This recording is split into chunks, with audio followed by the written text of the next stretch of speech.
تلاش میں نکلے ہیں زندگی کی، وہ آج تھوڑی سی آپ کے سامنے بیان کرنی ہے۔ اور ہمارے قائد کہا کرتے تھے کہ ہم کوئی جو مومن ہے نا مسلمان، وہ کوئی بھی کام رسمن نہیں کرنے آتا۔ لوگ کہتے ہیں کہ رسم چیلم، فرماتے تھے کہ مومن کا کوئی کام رسمن نہیں ہوتا۔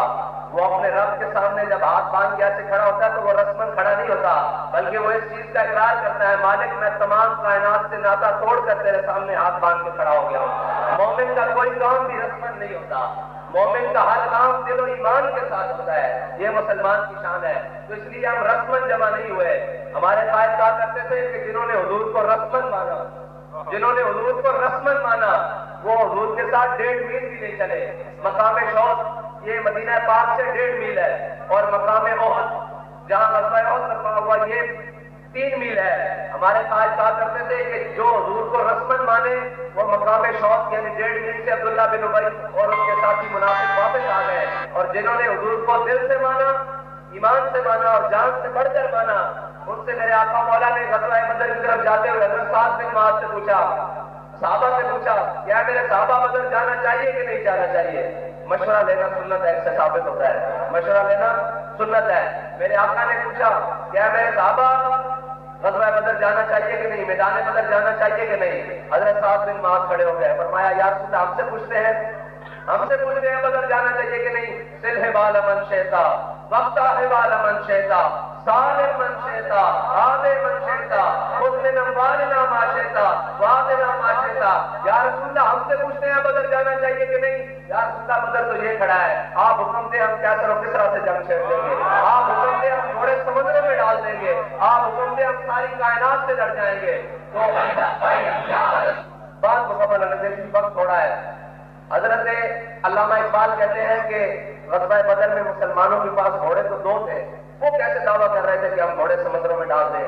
تو پھر خود ہی جواب دیتے ہیں کہ ہر کیش کے مصطفیٰ سامان اوس بحروں بر درگوشہ دامان اوس، جس کے دل میں حضور کی محبت ہوتی ہے نا، کائنات کی ہر نعمت اس کی جیب میں موجود ہوتی ہے۔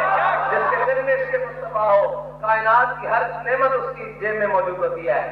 اب حضور کے صحابہ نے حضور کی محبت میں آگے بڑھ کر بات کی، جو بھی حضور کی محبت میں قیامت تک آگے بڑھ کے بات کرے گا تو پھر اللہ تعالیٰ اس کی بات کو رد نہیں کرے گا بلکہ اس کو دنیا میں ہی سنا دے گا۔ صحابہ نے کہا ہم گھوڑے سمندروں میں ڈال دیں گے، تو پھر ایک وقت آیا حضرت سعد بن ابی وقاص کی قیادت میں صحابہ نے دریائے دجلہ میں گھوڑے ڈال دیے۔ پھر علامہ اقبال جذبہ کہنے لگا دشت و دشت دریا بھی نہ چھوڑے ہم نے، اور بحر ظلمات میں دوڑا دیے گھوڑے ہم نے۔ یہ حضور کی محبت ہے، جو کوئی بھی اس میں آ کر آگے کی بات کرے گا اللہ کو گوارا ہی نہیں ہے۔ علامہ خادم حسین رضوی نے حضور کے عشق کی بات کی ہے، رب نے ان کی کوئی بات رکھی ہے؟ نہیں رکھی نا۔ وہ ہمارے ایک شاعر ہیں، انہوں نے کہا کہ تیرے لہجے میں بتایا حق مصطفیٰ کیا ہے، تیرے لہجے میں بتایا حق مصطفیٰ کیا ہے، تقاضۂ وفا کیا ہے، وفاؤں کا صلہ کیا ہے۔ انہوں نے بتایا حضور سے محبت ایسے کرنی ہے، مالکوں نے بتایا ہم نے صلہ ایسے دینا ہے، بس اتنی سی بات ہے۔ کوئی محبت کرے تو صحیح۔ علامہ اقبال کہتا ہے کہ رومی بنا ہوا حبشی کو اقبال یہ کس کے عشق کا فیض عام ہے؟ اقبال کہتا ہے پوری دنیا میں حکومت سکندر ذوالقرنین نے کی، حکومتوں کے ذوق میں آج بھی بیٹھے ہوئے لوگوں کو یہ دعوت فکر ہے کہ آپ سوچتے ہو کہ ہمارے پاس کرو پر ہے، پروٹوکول ہے، سارا کچھ ہے، دنیا کے سارے اسباب ہیں۔ اقبال کہتا ہے اقبال یہ کس کے عشق کا فیض عام ہے؟ رومی بنا ہوا حبشی کو دوام ہے۔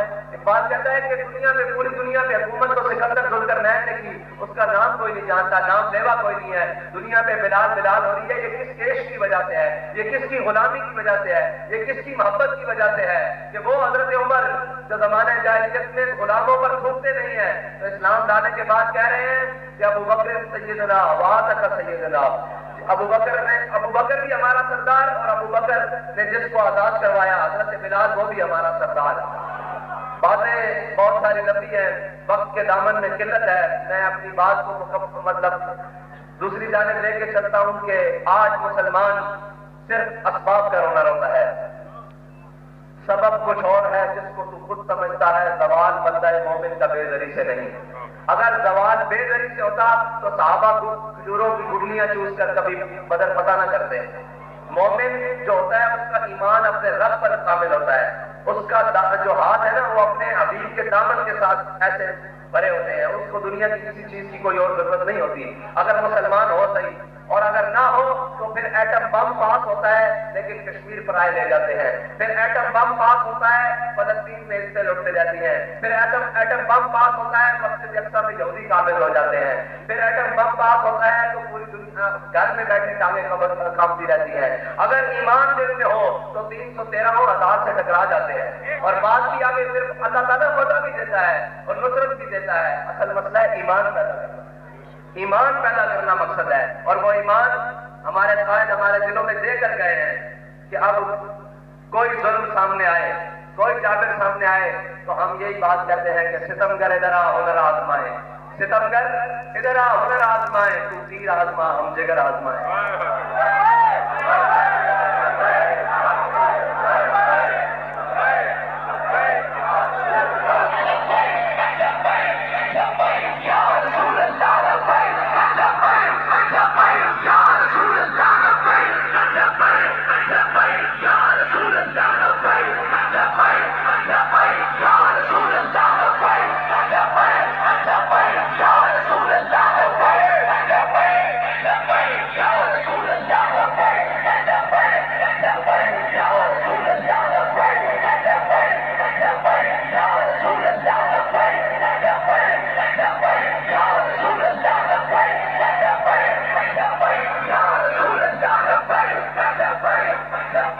اگر مال و اسباب سے فتح ہوتی تو میرے آقا و مولا کو اللہ تعالیٰ دنیا کی تمام مال و اسباب دیتا۔ مال و اسباب نہیں مانا رکھتے، مانا رکھتا ہے ایمان، یہ کتنا خالص ہے۔ اور میرے آقا نے جن کی تربیت فرمائی ان کے ایمان کی ایک حالت ایمانداری کی سن لے، حلال کھانے کی سن لے۔ حضرت ابو دجانہ جنہوں نے میرے آقا و مولا سے غزوہ احد والے دن تلوار لی تھی، وہ تلوار جس کو میرے آقا و مولا نے ایسے بلند کیا، فرمایا اس کا حق کون ادا کرے گا؟ کافی سارے صحابہ آگے آئے، میرے آقا مولا نے انہیں نہیں دی۔ حضرت ابو دجانہ آگے آئے، پوچھا یا رسول اللہ اس کا حق کیا ہے؟ فرمایا یہ اللہ اور اس کے رسول کے دشمنوں کے خلاف اتنی چلے کہ یہ ٹیڑھی ہو جائے۔ پہلا حق، طاقت کا پہلا حق جو ہے میرے آقا مولا بتا گئے ہیں کہ طاقت ہمیشہ اللہ اور اس کے رسول کے دشمنوں کے خلاف ہوتی ہے، اپنوں کے خلاف نہیں۔ ٹھیک ہے، میرے آقا مولا نے فرمایا یہ تلوار اللہ اور اس کے رسول کے دشمنوں کے خلاف اتنی چلے کہ یہ ٹیڑھی ہو جائے۔ انہوں نے پوچھا یا رسول اللہ دوسرا حق کیا ہے؟ میرے آقا مولا نے فرمایا یہ کسی مظلوم پر نہ چلے، یہ ہے طاقت کا مقصد۔ تیسرا انہوں نے کہا یا رسول اللہ میرے آقا مولا صلی اللہ علیہ وسلم نے فرمایا کہ اس کا تیسرا حق یہ ہے کہ یہ کسی عورت اور بچے پر نہ چلے۔ انہوں نے جب میرے آقا مولا صلی اللہ علیہ وسلم سے تلوار لی تو سامنے کفار کھڑے ہیں، آپ نے نا وہ تلوار پکڑ کے پہلوانوں کی طرح چلنا شروع کر دیا ایسے، الذی عاہدنی خلیلی، کہ آج ہم نے اپنے آقا و مولا سے وعدہ کیا ہے آج کے بعد تیسری صفوں میں نہیں رہیں گے، اگلی صفوں میں ہو کے لڑیں گے، اگلی صفوں میں ہو کر۔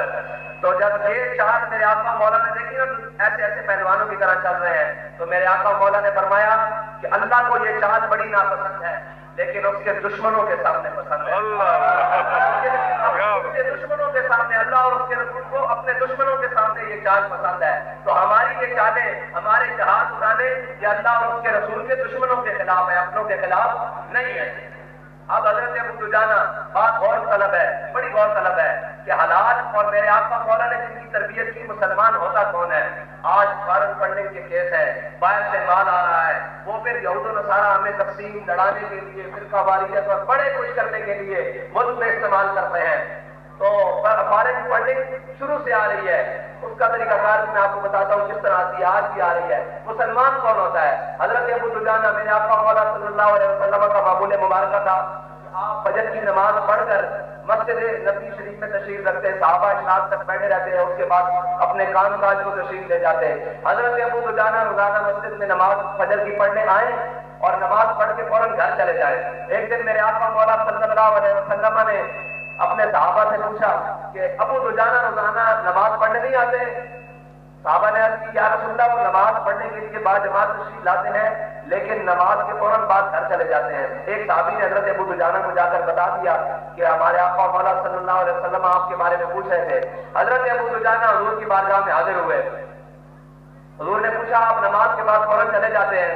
تو حضرت ابو دجانہ نے جو بات عرض کی، کہا یا رسول اللہ میرا ہمسایہ ہے، اور میرے ہمسائے کے میری دیوار برابر ہے، ہم دونوں کا گھر ایک ساتھ ہے، اور میرے ہمسائے کے گھر میں تن آور درخت نا ایک کھجور کا لگا ہوا ہے، تن آور، اور کھجور کا موسم آ گیا ہے، کھجوریں پک گئی ہیں، اور اس کی کچھ کھجوریں میرے ہمسائے کا گھر ہے اور میرے ساتھ ہے، اس میں ایک تن آور درخت کھجور کا ہے لمبا، اس کے اوپر کھجوریں لگی ہوئی ہیں اور وہ کھجوریں پک چکی ہیں۔ یا رسول اللہ، میں فجر پڑھنے سے فوراً بعد گھر اس لیے چلا جاتا ہوں کہ اس کی کچھ پکی ہوئی کھجوریں میرے صحن میں آ گرتی ہیں، فطرتاً توڑی نہیں جاتی یا ڈنڈا نہیں مارا جاتا، اس کی کچھ کھجوریں جو ہے وہ ٹوٹ کر میرے صحن میں آ گرتی ہیں۔ میں گھر اس لیے جلدی واپس چلا جاتا ہوں کہ کہیں میرے اہل و عیال بچے وہ کھجوریں نہ کھا لیں اور میرے بچوں کے پیٹ میں حرام کا لقمہ نہ چلا جائے، میں اس لیے جلدی واپس چلا جاتا ہوں۔ مسلمان کی یہ شان ہے، جو مومن ہے اس کی یہ شان ہے۔ اور فارغ پڑھنے کے کیس والوں کے لیے اور ایک بات، حضرت شرحبیل بن حسنہ، آپ بہت بڑے جرنیل اسلام ہیں، آپ نے اسلام کے لیے بڑی جنگیں لڑی، بڑی خدمات کی۔ حضرت شرحبیل بن حسنہ، آپ ایک رومیوں کے قلعے میں محاصرہ کیا جا کر، تو رومی قلعہ بند ہو گئے، جنگ شروع ہو گئی۔ ایک دن رومیوں کا پادری آیا، وہ کہنے لگا کہ شہر میں غذائی قلت ہو گئی ہے، کیا معاملہ ہے؟ انہوں نے کہا کہ مسلمانوں کا ایک لشکر آیا، انہوں نے قلعے کا محاصرہ کر لیا ہے اور اب ہمارے پاس کوئی چارہ نہیں ہے، تو اندر جو غذائی قلت ہے وہ بھی ہو گئی ہے۔ تو اس نے کہا کہ کوئی مسئلہ ہی نہیں مسلمانوں کو آپس میں لڑانے کا، میں آپ کو ایک طریقہ بات کرتا ہوں، نہ تلوار کی ضرورت پڑے گی نہ تیر کی، یہ آپس میں لڑ کے مر جائیں گے۔ انہوں نے کہا کیا؟ انہوں نے کہا جو کچھ قلعے میں سامان موجود ہے، سونا چاندی ہیرے جواہرات جو بھی مال و دولت ہے، وہ میرے سامنے لے آؤ۔ اس نے منگوایا اور اس نے ایک خچر بلایا، خچر کے اوپر سارا سامان اس نے سونا چاندی ہیرے جواہرات لاد دیے، اور اس نے کہا کہ رات کے اندھیرے میں نہ اس خچر کو روانہ کر دو مسلمانوں کے لشکر میں، اور جب یہ خچر ان کے لشکر میں سونا چاندی سے لدا ہوا پہنچے گا تو وہ آپس میں تقسیم کرتے کرتے ہوئے لڑ جائیں گے۔ تو اس رات حضرت شرحبیل بن حسنہ خود پہرےداری دے رہے تھے مسلمانوں کی، کمانڈر ان چیف، وہ خود پہرےداری دے رہے تھے مسلمانوں کی۔ رات کا وقت تھا، فجر کا کچھ وقت پہلے تھا کہ وہ خچر سونے اور چاندی کا لدا ہوا بالکل آگے آیا۔ حضرت شرحبیل بن حسنہ نے جب غور کر کے دیکھا تو سونے چاندی سے لدا ہوا خچر، آپ نے آگے بڑھ کر نہ اس کو پکڑ لیا، جب دیکھا تو اس کے اوپر سونے چاندی، آپ نے فرمایا دشمن خدا اور رسول ہمارے ایمان کا امتحان لینا چاہتے ہیں۔ آپ نے اس خچر کا نا منہ واپس قلعے کی طرف موڑا، منہ خچر کا، اور پیچھے سے ڈنڈا لگایا، وہ خچر واپس قلعے کی طرف جانے لگ پڑا۔ جب صبح کی پھوٹ پھوٹ رہی تھی نا تو وہ کھڑے قلعے پر انتظار کر رہے تھے کہ ابھی مسلمان اس سونے اور چاندی کے چکر میں آپس میں لڑ پڑیں گے۔ تو انہوں نے کیا دیکھا کہ وہ خچر اسی طرح ہوا لگا ہوا واپس آ رہا، تو وہ پادری کہنے لگا، اس نے کہا تم اس قوم کے ساتھ نہیں لڑ سکتے۔ اس نے کہا اس قوم کے دل میں ان کے نبی نے سونے اور مٹی کی قیمت برابر کر دی ہے، اب عزت ہے کہ اسی میں انہیں شادیاں واپس دے دو۔ یہ طریقہ شروع سے رہا ہے، غیر شروع سے یہ طریقے کرتے ہیں کہ باہر سے پیسے بھیجتے ہیں، باہر سے فنڈنگ بھیجتے ہیں، سونا، خود دور کی فنڈنگ کوئی نہیں نہ فارن کہ انہوں نے سونا چاندی بھیجا۔ آج کے دور میں NGOs کے نام پہ فنڈنگ آتی ہے، فلانوں کے نام پہ فنڈنگ آتی ہے کہ ان کو آپس میں لڑاؤ، آپس میں ان کو کاٹو۔ لیکن مسلمان وہ ہے جس کے دل میں حضور کی محبت کے علاوہ اور کوئی چیز جگہ نہیں پاتی، اس کے دل میں صرف اپنے آقا و مولا صلی اللہ علیہ وسلم کی محبت ہے۔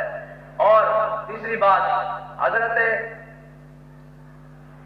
بشر حافظ رضی اللہ تعالیٰ عنہ، ہمارے قائد سنایا کرتے تھے، یہ بات انسان کے لو کنڈے کھڑے کر دیتی ہے۔ کہتے ہیں کہ آپ کی ہمشیرہ حضرت امام مالک کے پاس تشریف لائی اور انہوں نے عرض کی کہ اے امام مجھے ایک مسئلہ درپیش ہے۔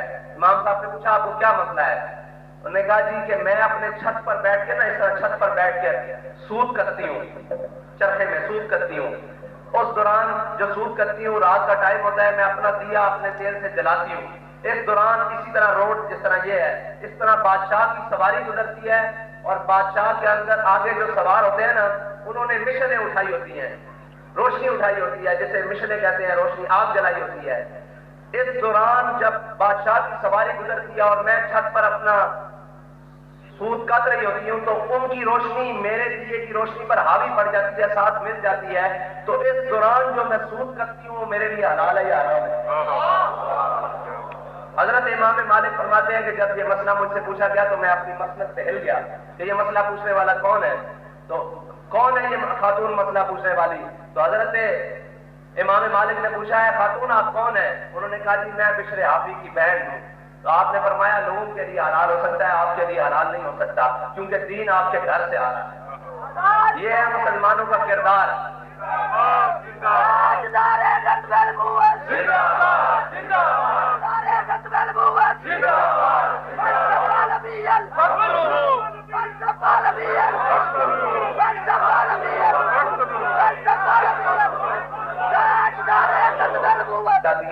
ہم ریاست مدینہ کے پہلے خلیفہ بلا فصل سیدنا صدیق اکبر کی بات کرتے ہیں.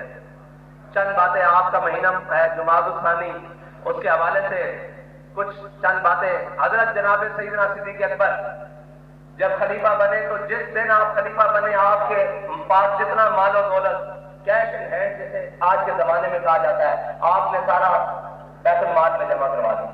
یہ ہے ریاست مدینہ کا پہلا خلیفہ اور اس کا پہلا عمل. آپ نے وہ سارا مال جمع کروا دیا، ریگولائز نہیں کروایا، 12 لاکھ دے کے ریگولائز نہیں کروایا، بلکہ وہ بیت المال مسلمانوں سے بیت المال جمع کروا دیتا. حضرت سیدنا عروہ فرماتے کہ جس دن حضرت سیدنا عائشہ صدیقہ رضی اللہ تعالیٰ عنہ فرمانیہ کہ جس دن میرے والد گرامی دنیا تو جان لگے کہ آپ اس حال سے دنیا تو گئے کہ نہ آپ کو کوئی درہم تھی نہ کوئی دینار تھی. یہ ہے ریاست مدینہ کا پہلا تصور. اور سوئس بینک اکاؤنٹ نہیں بڑھ رہے اور سرائے محل نہیں بڑھ رہے. ہاں اور ریاست مدینہ نے اگر چلانا چاہتے ہو یا کرنا چاہتے ہو ساڑھے قائد کرتے ہیں، پہلے آ کے پڑھو صحیح ریاست مدینہ ہے کی. ریاست مدینہ کا تصور کیے. ریاست مدینہ دے حاکم دے سامنے عروہ بن مسعود حضرت رضی اللہ تعالیٰ عنہ بڑے صلح حدیبیہ دے موقع تے انہوں نے کہا یا رسول اللہ اے مختلف قبیلے دے لوگن، قوماں دے لوگن اور مختلف نسلاں دے لوگن ایک ہم چھڑ کے چلے جان کے.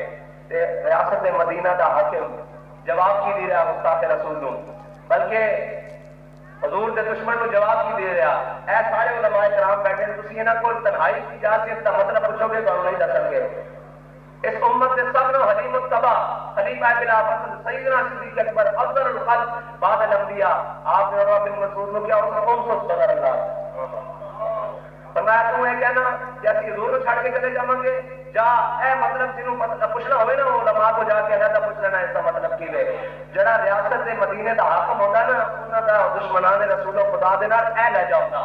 اور یہ نہیں کہتا کہ اپنے نو کہتا کہ میں تمہیں اور شیڈول چھپا دیں گے تھوڑے سے پرچے کر دیں گے اور پرچے خرچے کی گل بات جو ہے اصل حضور کے نام سے جانا بدائی بیٹھے ہیں. ساڑھے قائد سانوں نے سبق دے کے گئے. کوئی کہتا سی نا کہ علامہ خادم حسین بجلی قدم بڑھاؤ ہم تمہارے ساتھ ہے، آپ امان کرو چلیا اصل حضور کے نام سے جو کوئی ایسو کاٹنا ہے ایسو کاٹنا ہے اسی حضور کے نام سے بداری کرنے والے نہیں ہیں. ساڈا ایک کوئی مقصد ہے، ساڈی کسی نال لڑائی نہیں. ساڈا ایک کوئی مقصد ہے حضور کا نام بلند ہوئے، حضور کا گستاخ کوئی باقی نہ رہے، انہوں تک کوئی نہ پہنچے. ساڈیاں جانا جادر ساڈے بارے کوئی گل نہ کرے، سانو ہتھکڑیاں لاوے. میں تمہیں گل سنائی جاواں، میں جدو اپنے قائد نو ملن جیل گیا تے آپ کے ہاتھ سے ایسے نشان سی. میں ادھر غور نہ پکڑ کے دیکھا، میں تو حضور کی ہویا فرمان لگے یہ عشق دیا ونگاں کا نشان ہے. اسی انہاں ونگاں تو نہیں گھبراندے، اسی انہاں ونگاں تو نہیں گھبراندے. اور میں جا کے نا احتیاطاً میں الطاف صاحب ہے ایک کھلی طبیعت بھی سی، میں جا کے کہا جناب ہون سناؤ جیل تے کہتے شیر پڑھیا میر دا کہنے لگے زندان میں بھی نہ گئی شورش اپنے جنوں کی، زندان میں بھی نہ گئی شورش اپنے جنوں کی، اب سنگ مداوا ہے اس آشفتہ سری کا. تو میں ہم سادہ کو یہ تو لا ہی دے دیتا ہی ہو سکتا، ورنہ جدوں تک جینے حضور کا نعرہ بلند کرتے رہیں گے لبیک رسول اللہ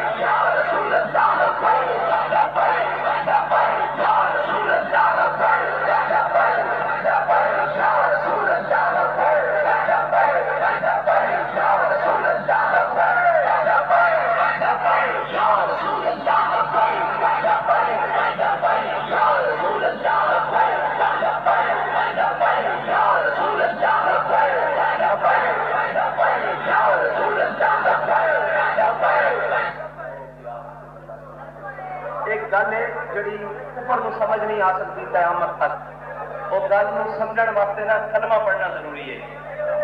ہمیشہ یاد رکھنا میرے آقا مولا صلی اللہ علیہ وسلم کی ذات مبارکہ سے کوئی گل ہو جائے نا تب پوری امت کا ایک ہی فیصلہ، من سب نبی جن، من سب نبی جن، من سب نبی جن۔